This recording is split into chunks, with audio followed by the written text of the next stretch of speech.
Karena presidenlah yang punya kewenangan komando. Bukan gubernur, bukan menteri, bukan wakil presiden. Tapi presidenlah yang punya kewenangan komando untuk membentangkan seluruh instrumen negara, ya, entah itu PU, entah itu SDM untuk listrik, Pertamina misalnya, ya, maupun perhubungan, karena hanya presidenlah yang mampu memerintah komando. Yang diinginkan warga adalah kehadiran presiden berkantor sementara di Pulau Sumatera. Entah itu boleh berkantor di Aceh, entah itu berkantor di Sumatera Utara, atau berkantor di Sumatera Barat, terserah. Setidaknya ya ada sebuah contoh yang terjadi pada tahun 2004 lalu pada saat terjadi musibah tsunami Aceh, ya, di mana pada saat itu statusnya memang langsung berkategori bencana nasional. Dan Presiden SBY lebih memilih berkantor di Medan saat itu. Munculnya perasaan iri dari warga Sumatera, perlakuan diskriminatif pemerintah pusat, ya, dibandingkan daerah lain, misalnya kalau kejadian itu ada di Pulau Jawa. Ya, ini tentu tidak sehat. Dengan tingkat damage, tingkat kerusakan yang sangat luas di 3 provinsi tersebut, dan jumlah korban yang kalau dikumpulkan semua antara jumlah meninggal ya dengan jumlah yang belum ditemukan itu sudah mencapai 1.000 orang lebih. Harusnya ini masuk kategori bencana nasional. Tapi sayangnya hingga hari ini permintaan sejumlah pihak yang merasakan ya, dampak bencana itu, pemerintah hingga hari ini belum membuat sebuah keputusan ya bahwa ini adalah bencana nasional.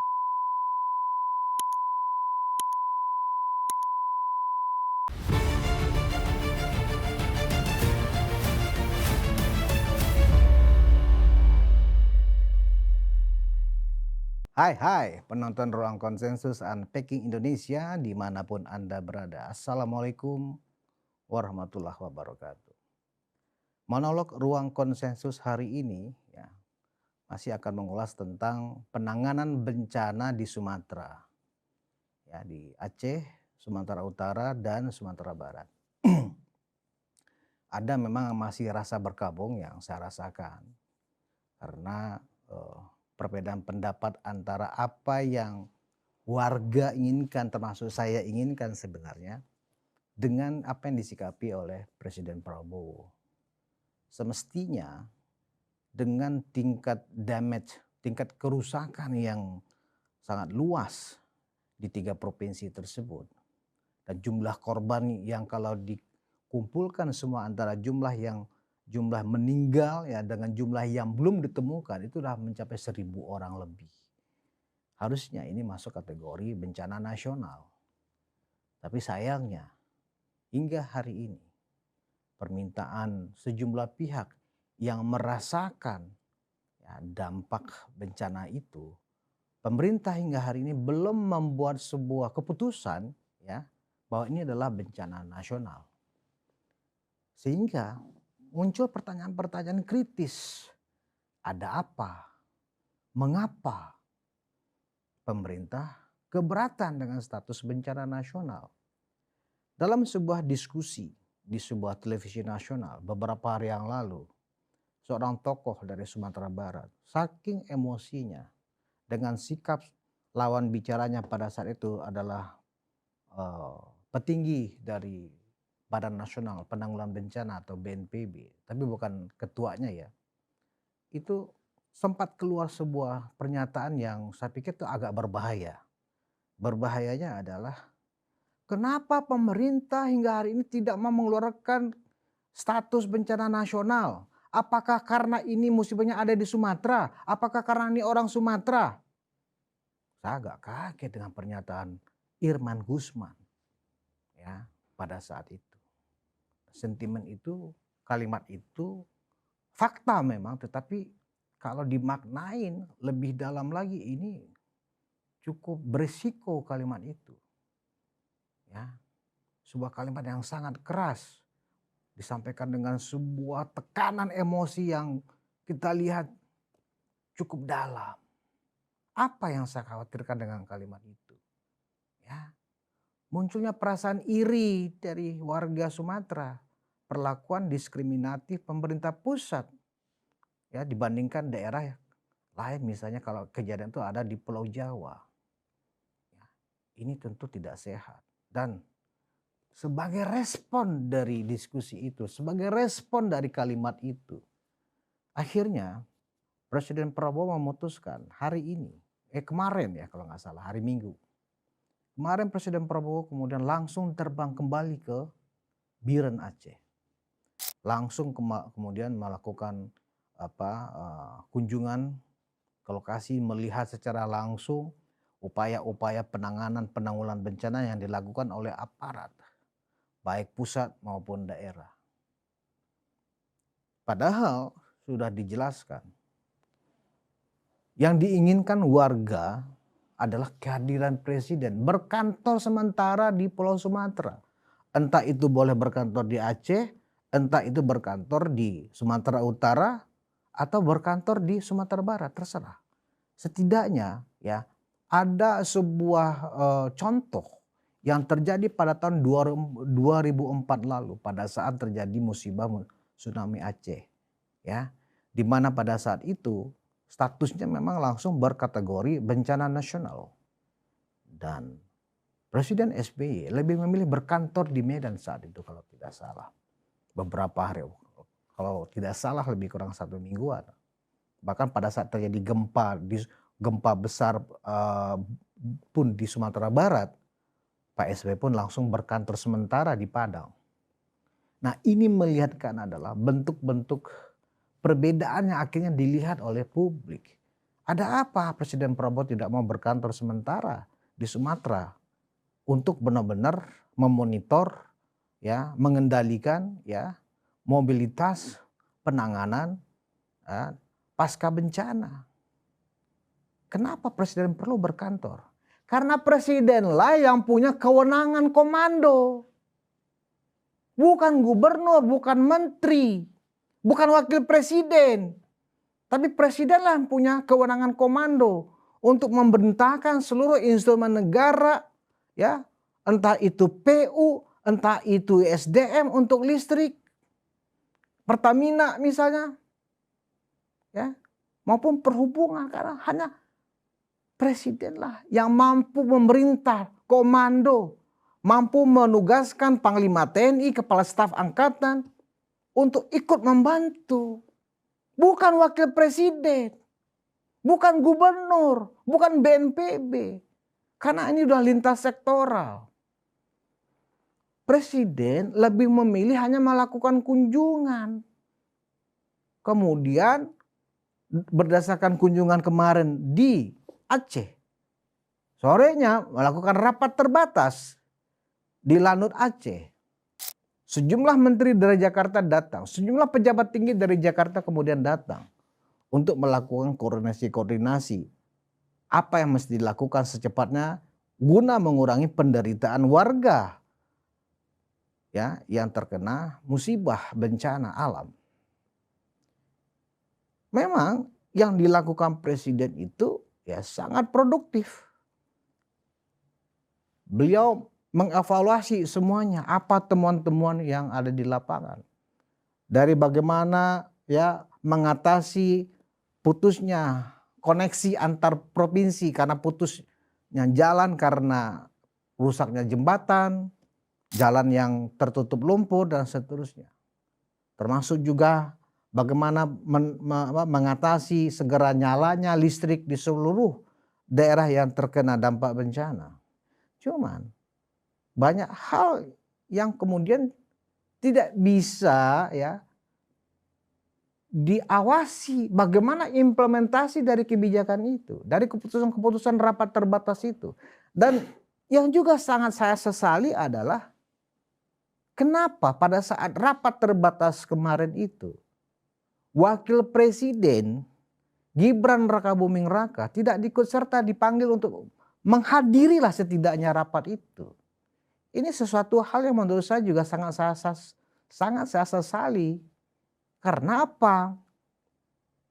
Memang kita sadar konstitusi kita mengatur wakil presiden itu tidak punya kewenangan apapun, apalagi komando. Tapi setidaknya sebagai pelaksana yang mengawasi implementasi kebijakan pemerintah, dalam hal ini adalah kebijakan presiden, wakil presiden itu punya peran. Kalau tidak boleh dikatakan punya kewenangan, tapi punya peran.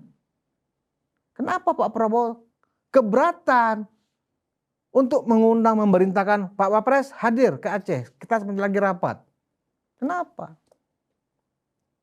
Karena sebelumnya, ya kalau nggak salah beberapa hari, 3 atau 4 hari yang lalu, Wapres Gibran sudah juga melakukan kunjungan ke 3 provinsi tersebut.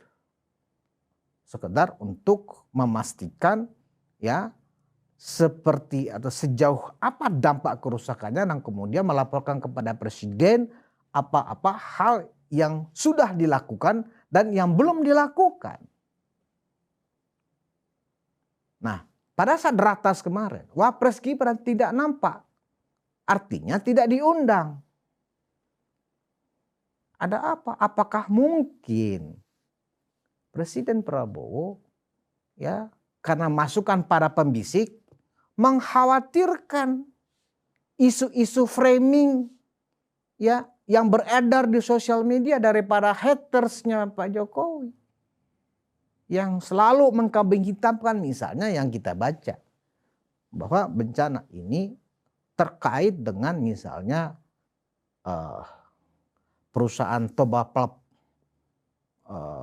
paper yang dimiliki oleh Pak Luhut Binsar yang katanya itu dikaitkan dengan Mas Gibran sebagai pemegang saham dan seterusnya. Ini pasti karena penembakan yang dilakukan oleh Toba Pulp papernya Pak Luhut dan seterusnya.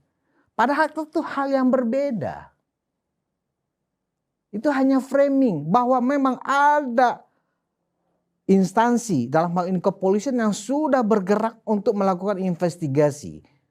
Atau kemudian dari kantor Kementerian Lingkungan Hidup atau Kementerian Kehutanan untuk melakukan audit lingkungan. Itu kan nanti akan ditemukan kalau memang ada unsur-unsur ya yang seperti dituduhkan oleh para pembenci. Kan bisa. Kenapa kemudian? Karena isu-isu itu Presiden Prabowo mencoba steril dari isu-isu itu. Sehingga tidak melibatkan Wakil Presiden Gibran Rakabuming hadir dalam ratas. Seolah-olah ya memancing lagi para pembenci Mas Gibran, para pembenci Pak Jokowi ya untuk mendiskreditkan Wapres Gibran. Kalau memang wakil presiden itu dianggap sesuatu yang melekat dengan presiden, mestinya dalam ratas yang sangat penting itu karena mengkoordinasikan seluruh lembaga yang ada untuk bersatu padu, berkoordinasi ya bagaimana segera mengatasi ya rehabilitasi dan rekonstruksi ya daerah yang banyak mengalami kerusakan akibat bencana alam. Banjir bandang, longsor dan seterusnya. Menjadi pertanyaan publik hingga saat ini. Kenapa wakil presiden tidak diundang? Mungkin ada yang mengatakan ya mungkin ini sudah ada pembagian kerja antara presiden dan wakil presiden. Tidak ada istilah pembagian kerja. Kalau itu dijadikan alasan. Wakil presiden itu hanya ditugaskan oleh presiden untuk hal apapun. Ya, untuk membantu pekerjaan-pekerjaan seorang presiden. Tidak ada pembagian kerja. Ya. Seolah-olah kalau pembagian kerja, oh presiden itu urusan ini, wakil presiden urusan ini. Enggak seperti itu konsep konstitusi kita. Presiden itu ban serap, udah.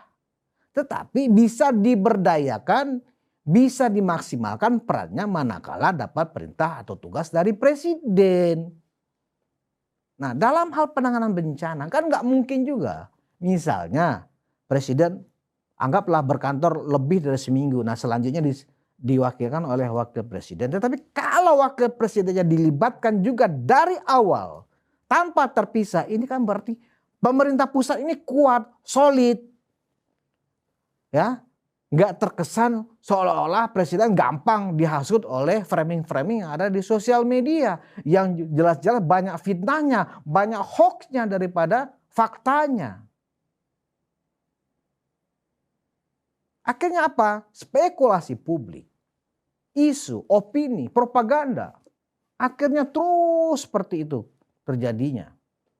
Ya, seolah-olah presiden ingin dijauhi dari isu itu. Akhirnya apa? Ini membuat situasi ya polarisasi di antara kubu-kubu yang sudah terbentuk karena isu ijazah Pak Jokowi semakin kental.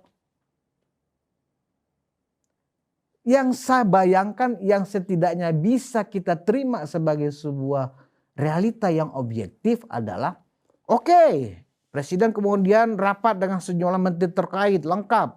Ada Panglima TNI, ada Kapolri, ada Menteri PU, Menteri Perhubungan, ya, ada Menteri Perumahan, ada Seskap, ada Seknek, ada Menteri Koordinator PMK dan seterusnya, lengkap.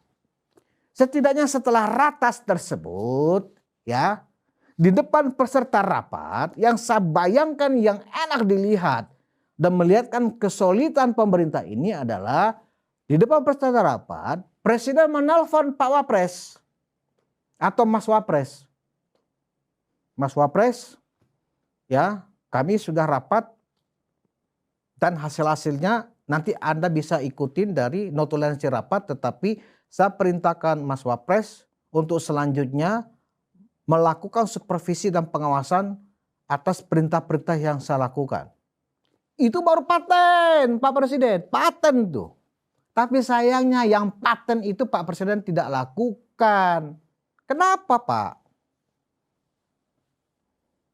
Harusnya kalau itu dilakukan, ketika kemudian misalnya Presiden kemudian kembali ke Jakarta dan melakukan atau melanjutkan aktivitas rutin lainnya, ya yang tidak kalah penting tentunya, implementasi dari perintah Presiden untuk melakukan berbagai tindakan di banyak instansi yang ditugaskan, Wakil Presiden ya merasa enak untuk melakukan koordinasi, teguran, peringatan kepada pihak-pihak yang sudah dapat perintah dari Presiden. Artinya Wakil Presiden pun ya dalam posisi yang sangat kuat untuk melakukan koordinasi dengan para menteri karena memang ditugaskan Presiden.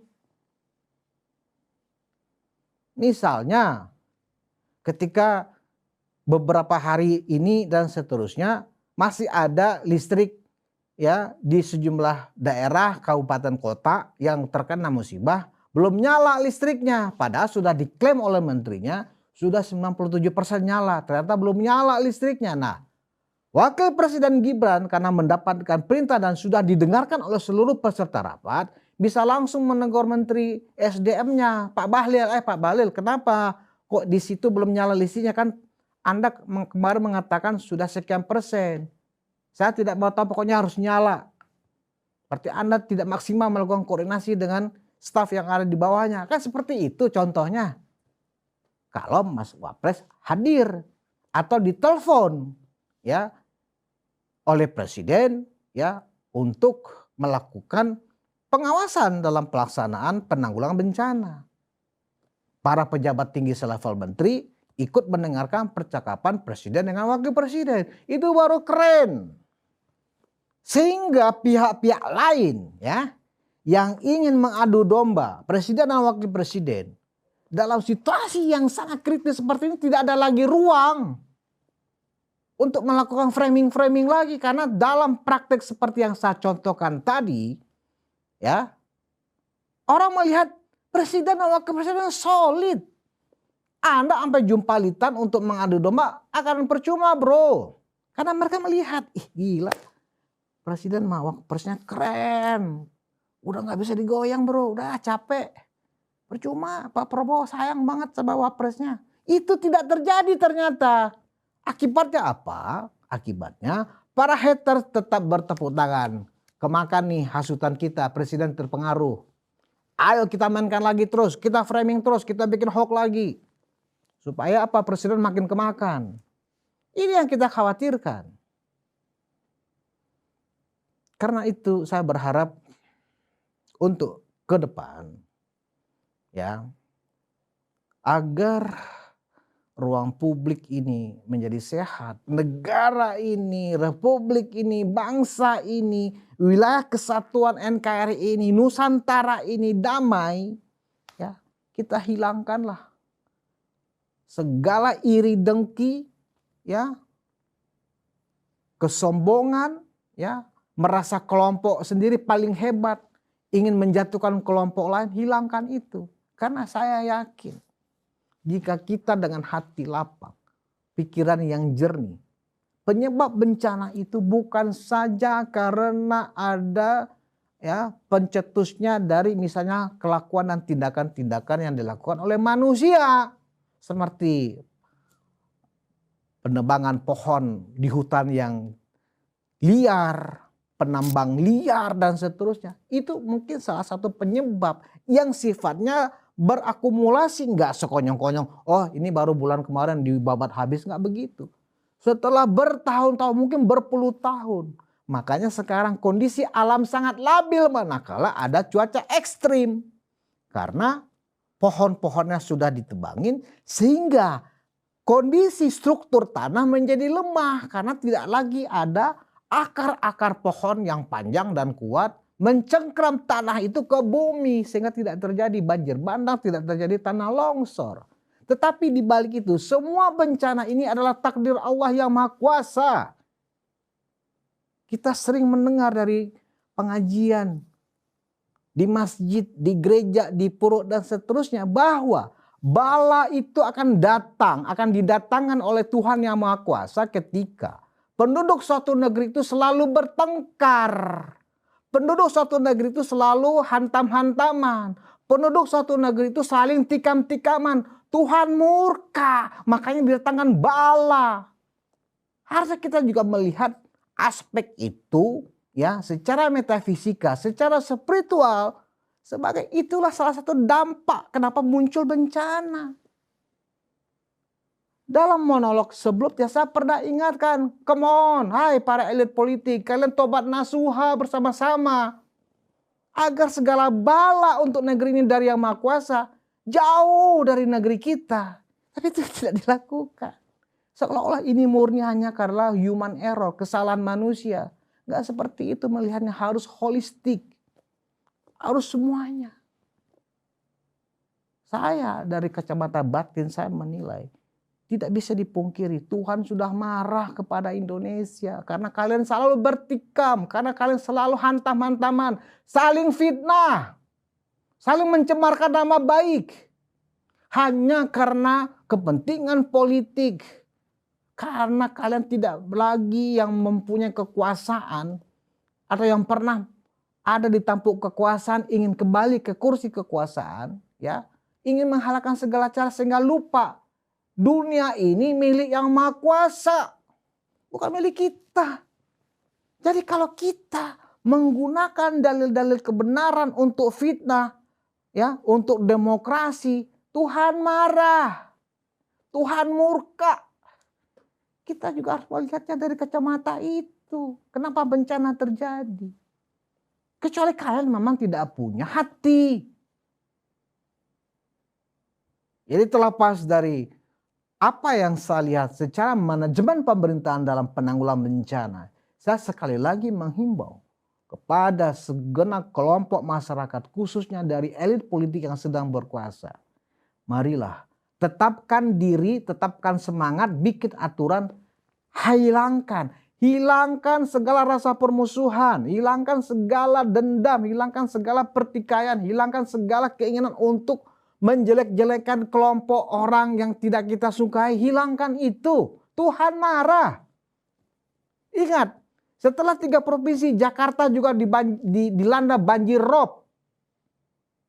Di Jawa Barat juga kemudian ada bencana. Itu tanda-tanda alam, bro. Apakah kalian ingin jika kita ini tidak juga taubat? Jawa Tengah kemudian juga ada banjir rob di Demak. Banjir rob kemudian juga di Jawa Timur, kemudian juga bencana alam yang menenggelamkan Pulau Jawa. Apakah menunggu sampai Tuhan murka semurka-murkanya kepada kita? Apakah kita baru sadar setelah bencana semakin parah? Ini yang saya ingin ingatkan. Untuk menetapkan bencana nasional aja terlalu banyak pertimbangan antu, belau, segala macam. Hanya mungkin karena pemerintah takut kena audit lingkungan. Dampak kurangnya pariwisata, ini darurat, force major. Gak ada lagi pertimbangan itu. Satu, segeralah tobat. Yang kedua, berkoordinasilah benar-benar dengan hati yang jernih. Agar apa? Indonesia pelan tapi pasti, kompak, solid, ya. Kekurangan yang ada di pemerintahan diingatkan dengan cara yang baik, diberikan masukan, bukan dikritik, dihantam, dicerca, dicari kesalahannya, dibangun fitnah. Tuhan murka karena Indonesia adalah bumi Allah, bumi Tuhan. Bukan punya kita. Bukan punya Megawati, bukan punya Prabowo, bukan punya SBY, bukan punya Jokowi. Punya Tuhan yang Maha Kuasa. Itu aja yang ingin saya sampaikan dalam monolog Ruang Konsensus kali ini. Semoga memberikan manfaat kepada kita semua. Kepada termol-termol, ya, karena kalian sudah terlanjur dijuluki termol. Saya sebagai anak Solo Mulyono menghimbau untuk tetap kita konsisten, konsekuen. Jangan ikut-ikut melakukan tindakan yang anarkis dengan opini. Ya, tindakan-tindakan menebar hoax, mengadu domba dan seterusnya. Lakukanlah balancing opini kepada isu-isu yang mencemarkan nama baik. Itulah tugas termol. Kepada kaum terjal, ternak dajjal katanya, atau keledungu. Kalau kita ingin menghilangkan tudingan-tudingan yang buruk itu, mari bergabung dengan termul. Karena termul adalah termuliakan. Segeralah bermigrasi sehingga bala jauh dari negeri kita. Terjal, ternak dajjal, ya, bermigrasi menjadi termul. Termuliakan, bukan ternak mulyono, termuliakan. Keledungu bermigrasi menjadi termul, menjadi termuliakan sehingga seluruh negeri kita menjadi termuliakan. Bukan ternak mulyono. Otak Anda terlalu kumuh kalau mengatakan termul itu ternak mulyono. Termul adalah termuliakan. Bagi termul-termul di seluruh Indonesia, salam hangat dari anak Solo Mulyono. Budis Ma'ruf bilang undur diri. Terima kasih atas perhatian Anda. Wassalamualaikum warahmatullahi wabarakatuh.